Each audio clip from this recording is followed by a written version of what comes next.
A very good morning to everyone, and thank you for tuning in to this bulletin, this 31st of March 2024. Of course, Easter weekend, so before we carry on, just like to wish everyone a happy Easter, and trust you've had a good break thus far. You're listening to the club station of the Sandton Amateur Radio Club, ZS6STN, which is operated today from the shack of yours truly, ZS6 Delta X-Ray. Once again, a warm welcome to everyone on frequency, and I trust that you've had a great weekend thus far. Yeah, a nice long weekend. Another day off on Monday, so Easter Monday. So looking forward to that. The Club Bulletin is broadcast every Sunday at 8:45 local time on the following frequencies: 145/700 megahertz FM on the 2-meter band, and 7.115 megahertz lower sideband 40-meter band. Today, of course, via ZS6 Delta X-Ray. Okay, in the bulletin today, we've got club birthdays, club news, general ham radio news, special topics of discussion of interest, call-in swap shop on 40 meters and 2 meters. So let's start with some birthdays of club members in the past week and coming weeks, and some club news. So in the birthdays, all I've got on my list is David Newton, ZS6 Echo Whiskey Tango. It was 27th of March. Louis Joffe, ZS6 Yankee India Delta, 27th of March. But anyway, so wishing all those guys happy birthday. And any of those that we've missed out somewhere along the line that I haven't got the list. So guys, if you're having your birthday today or this past week or this coming week, wishing you all a happy birthday and hope you have many, many, many more. Club news. Okay, so we've got a few things on club news this morning. I don't know, we'll try and call Keith in a little bit later, or anyone else that wants to come in a little bit later. But what I've got on the news is the QRP contest on the 6th of April, starting 1400 Central African time.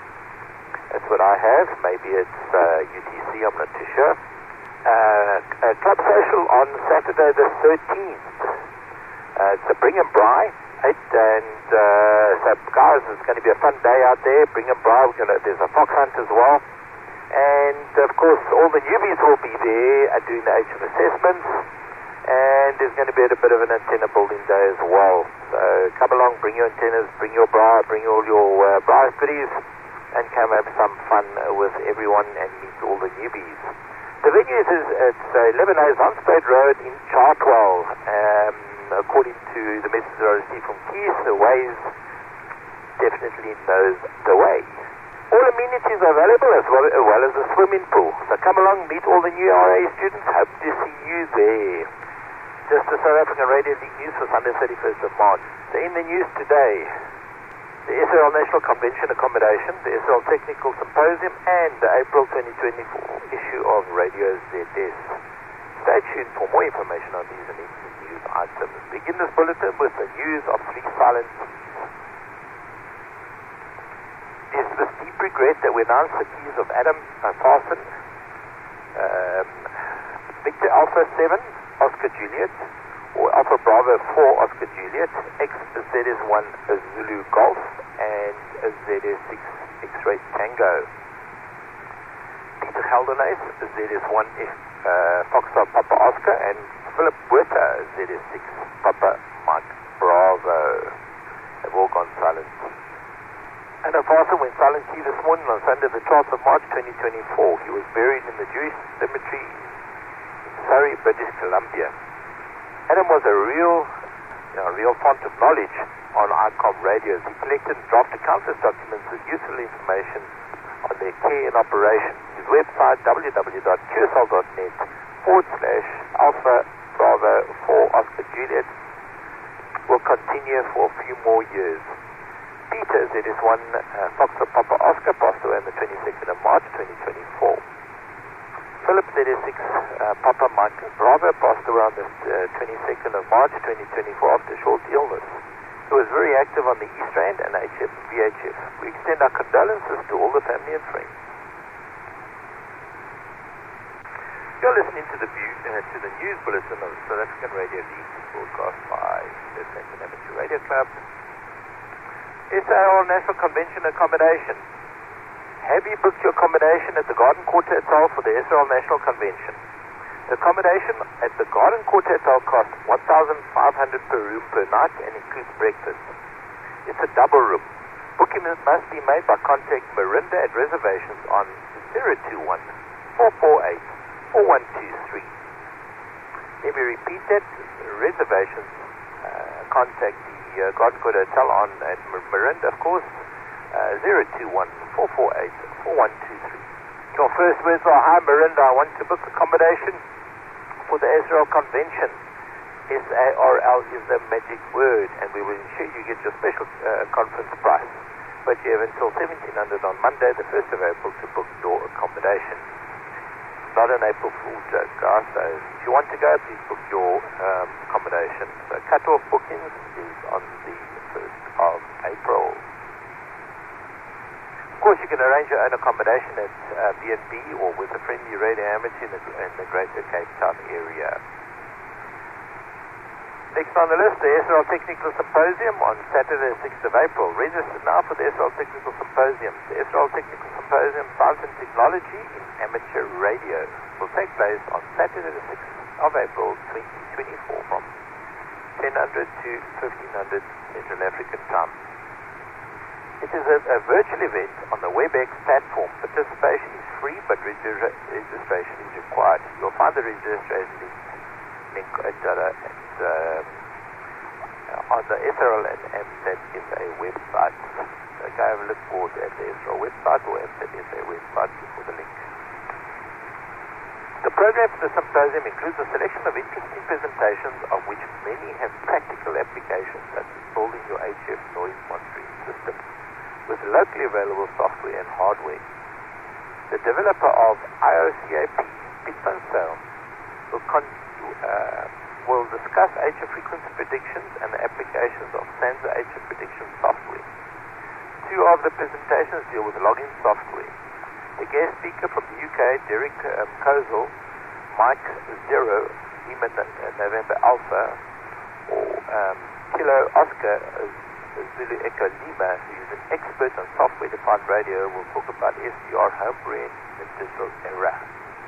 The full program is now available on the SRL website at www.sarl.org.za.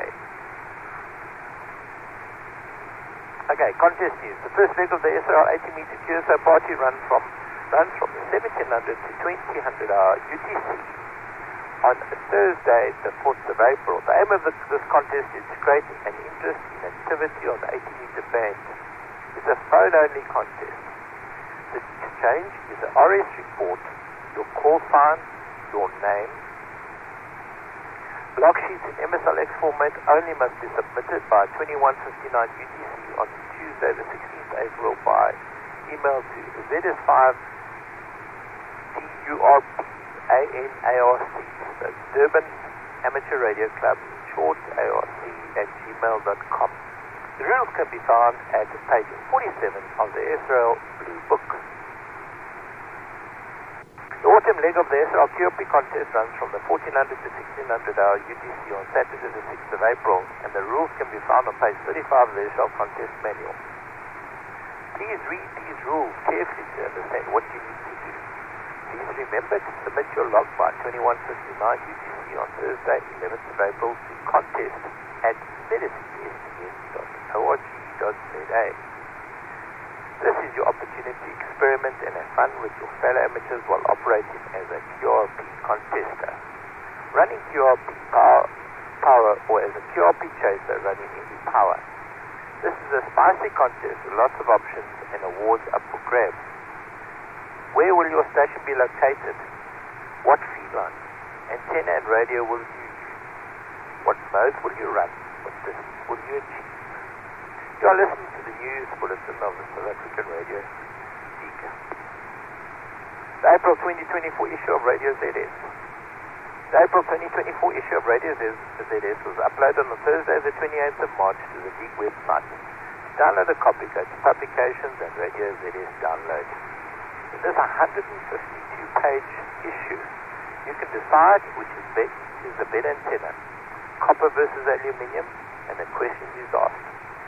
FT8 saving the destroying ham radio. We look at 140 megahertz rectangular loop, the end-fed half-wave antenna, Steve's homebrew vertical antenna, and an SSB transceiver. We discuss microphones and amateur radio, the history of the transistor, ocean waves, the best metal foot antenna, understanding the band conditions, banner, and the triode valve. Then we visit the Hibiscus Coast Amateur Radio Club field day station. Go ballooning during the field day. Visit the Koga Wilderness area for field day and visit the 7 Papa 8 Echo R expedition. Can official intelligence AI contribute to secure the future of amateur radio? We visit the city of Cuba in Brazil and look at Brazilian Radio Amateur Awards and visit the lighthouse built during the Roman era. And in the Southern Cape, they have upgraded the Arthur Corp repeater. The Cool CW Operators Club, brought to you by Eddie as ZS6 Bravo November Echo, the developer of the Cool, and Mike ZS6 MSW, a joint founder of the Cool CW Operators Club. Upon giving the SRL, as also known as the South African Radio League Forum, 30 days calendar notice to contest this claim, and see the SRL Forum viewed by our claim 437 times and counting. The Cool CW Operators Code had one person contest the claim, saying that in the early 80s there was a CW interest group but still not a defined CW club. No actual standard independent CW club was identified or brought to unnoticed. We also encourage hams to send proof of QSL cards showing that a CW club existed in the past, but nothing came forth. We were very fair in giving the public community a month's calendar notice to take part in comments. Our club prides itself on logging every QSO you make, and highly recommend you do the same in order to make the Cool so much more fun for everyone. In support of our club, we already have a clientele base since May 2018 and have grown since then. The substantial growth is because of the collaboration of almost all the hams in South Africa, in particular the CW community. This growth is accredited to everyone and not just by a single person's effort. And with any updated changes to an existing system with 100% much better efficiency, one unfortunately does not get resistance, especially from some of the older hams who refuse to try something better. We are living in an instant society where instant results are increasingly in demand. If you want the millennials to have a fighting chance, we can only recommend this change as soon as possible. Why make it a hassle to fill up spreadsheets when everyone has a smartphone and a PC at home? If we can fill the gap by giving hams this alternative and an advantage of instant login rather than sending log sheets by email, it's one thing less for them to bother with, so why the resistance? We do not intend to take over the SRL, but merely point you to a better solution for login. Kindly explore the system and try to see if it works for you. If we could add one more statement to the code of conduct of ham radio, that would be open-minded to change when a better solution is discovered by other hams. Don't criticize without trying the system yourself first. Here is a website of Cool CW Operators Club. https://radarops.co.za/. Here too is your URL for free membership to the real-time log program. No, this is not qrz.com. You can go to their website and request them. You go to the membership request, which is https://www.radarsport.co.za/radarsport/membership request.html.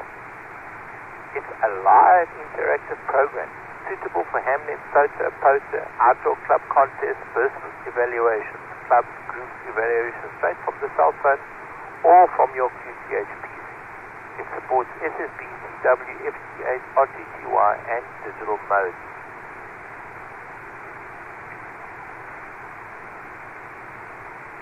If you sign up and get login, it will gather a history of performance with which you can go back year on year and match your growth of all the modes you worked that the Cool supports, as well as you automatically become a Cool member of this viral way of logging. There is a YouTube, you just have to go and search it on YouTube. So if you can, there is a YouTube URL with a reference to what Cool offers you as well. So what is Cool, that's also available, all brought to you by Eddie, the developer of Cool, and Mike, that is MSW, joint founder of Cool Operators Club. Okay, let's look at the propagation report. Hannes Kutsia, ZS6 Bravo Zulu Papa, reports that the solar activity is expected to be at moderate levels. There are currently 4 sunspot regions with simple to complex magnetic configuration visible. There is a high probability for C, M-class, and moderate probability for X-class solar flares. If you wanted your own frequency predictions, the expected effective sunspots for the week will be around 98. The 10 to 30 meter bands may, especially in the late afternoon, provide some good fun. Please visit the website spaceweather.stanza.org.za for further information. Okay, finally a diary of some upcoming events. Okay, 1st of April, Family Day, closing date for all Africa logs. 2nd of April, World Autism Day. 3rd of April, the provincial schools open. 4th of April, the SRL 80 meter QSO contest. 6th of April, the SRL Technical Symposium. And of course we've got the SRL QRP contest and the Sasselberg ARC. 11th of April, the closing date for QRP logs. 13th of April, the African FT40X contest. 14th of April, ZS4 QSO party. 16th of April, the closing date for 18 meter QSO logs. 18th of April, World Amateur Radio Day with the closing date for logs. And 19th of April, the closing date for ZS4 logs, and the May REA registration closes on the 19th of April.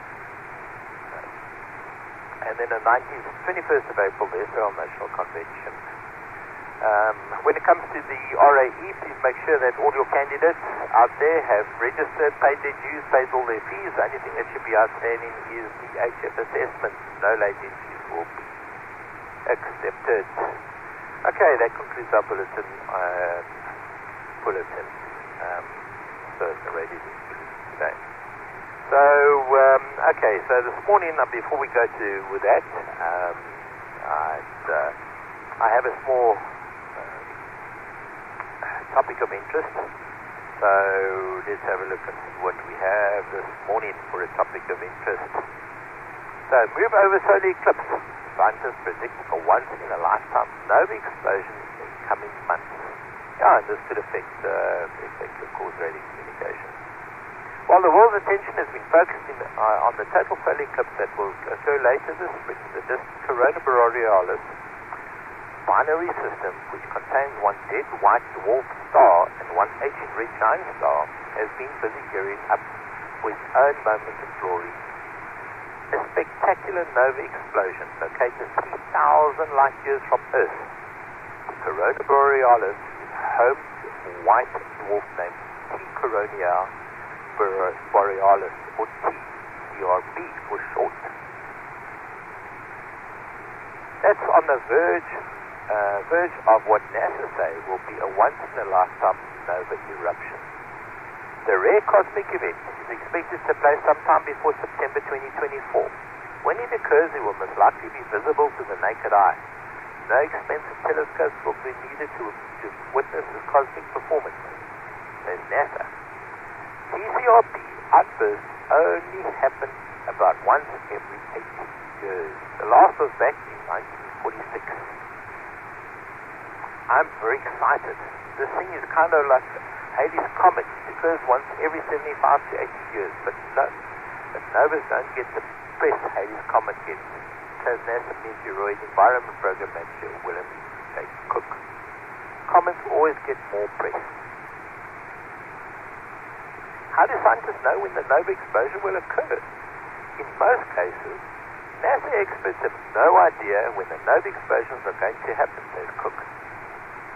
But there are about 10 novas that are known as recurrent novas, he explains.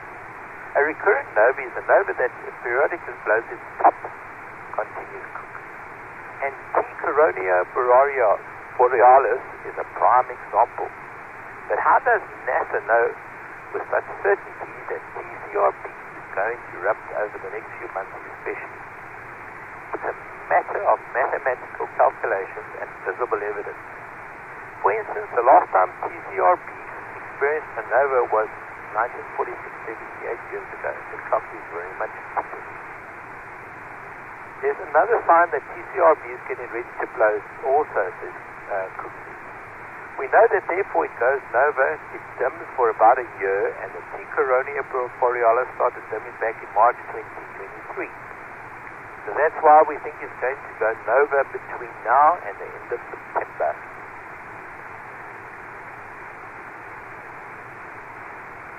TCRB's reliable nova recurrence rate sets it apart from many other novas identified over the years, and is part of what makes up the star explosion so special.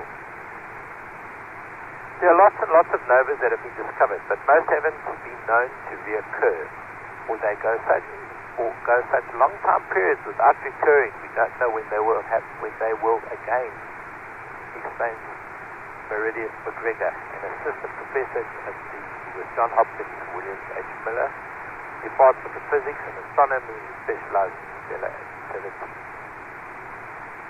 The time span for a repeat performance of a nova can be anything between 1 year and as much as millions of years, as Richard Townsend, professor of astronomy at the University of Wisconsin-Madison.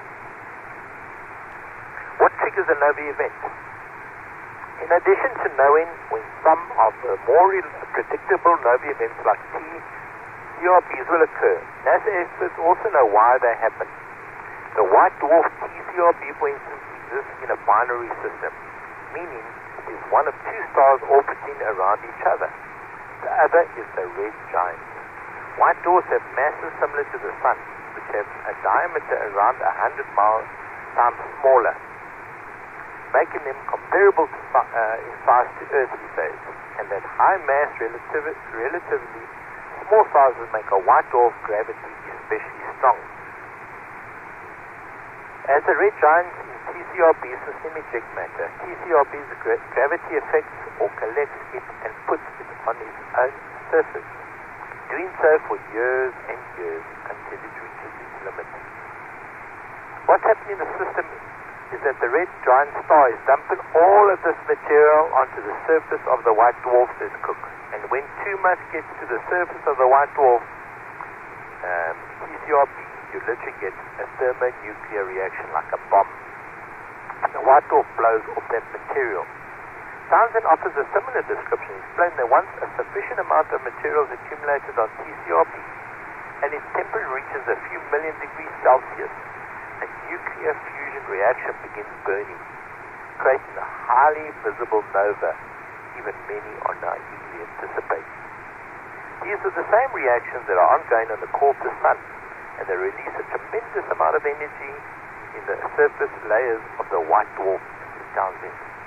Energy release causes the white dwarf to temporarily outshine its red giant companion, and the overall light output from both stars, when seen on Earth, increases by a factor between 1,000 and 100,000. This type of outburst even helps NASA experts understand the mass transfer that takes place between stars in binary systems and the thermonuclear explosions that result when the white dwarf goes nova. It's a process that in the case of TCRB happens again and again. It keeps going through the cycle of accumulated material from the bigger stars over and over again, says McGregor. It usually takes thousands of years to build up to a point where you see a nova, but T. Coronia Borealis seems to do it much faster, which makes it a rare one. What you'll see when the TCRB nova occurs. The TCRB star system normally has a visible magnitude of +10 in terms of brightness, according to NASA. But when the upcoming TCRB Nova eruption takes place, the visibility will jump significantly up to what is known as a magnitude +2, which is far brighter than a +10. To put this into some context, a +2 is similar levels of brightness as the North Star Borealis. By the time that happens, TCRB will be visible to the naked eye. Those hoping to see the nova display will look into the sky for the constellation Corona Borealis or the Northern Crown, a small semicircular arc near Plutus and Hercules, says NASA. This is where the outburst will appear as a new bright star, the space station explains. That brings us to our end of our special topics of interest. Just an update on licensing from my side. We sent out approximately 380 emails for licenses that have been renewed. Currently, we've probably only received about just over 200 or 200 and something payments for those things. We've already sent out about 140 licenses, 145 licenses already from ICASA. So guys, if you haven't paid your license fees, please make sure you do them today. Probably another day is not going to make any difference, but let's see if you can do those today. And then we know we're all legal and above board with ICASA. And anyway, just leave that alone, and we'll chat about those things some other time. Okay, that's all from my side. So let's call the bulletin to an end this morning. So the final closing comments. Thanks to everyone out there for listening. We trust that you have enjoyed the bulletin today. Please feel free to give any comments or constructive criticism. Thank you to all the stations that assisted with relays. That's yours truly, and all those that have called in this morning. Much appreciated. Especially 40 meters. We had a nice call on 40 meters, and we had a few call-ins on 2 meters as well. I think everyone else is away for the weekend or having a nice line this morning. So join us again next Sunday at 8:45 Central African time for the regular bulletin of the Sandton Amateur Radio Club. This brings to a close the weekly club bulletin for the Sandton Amateur Radio Club ZS6STN, which was operated by yours truly, ZS6 X-Ray. Thank you to all our listeners and 7-3, and continue to have a great Easter weekend. ZS6STN now relinquishes all frequencies for general use. 7-3.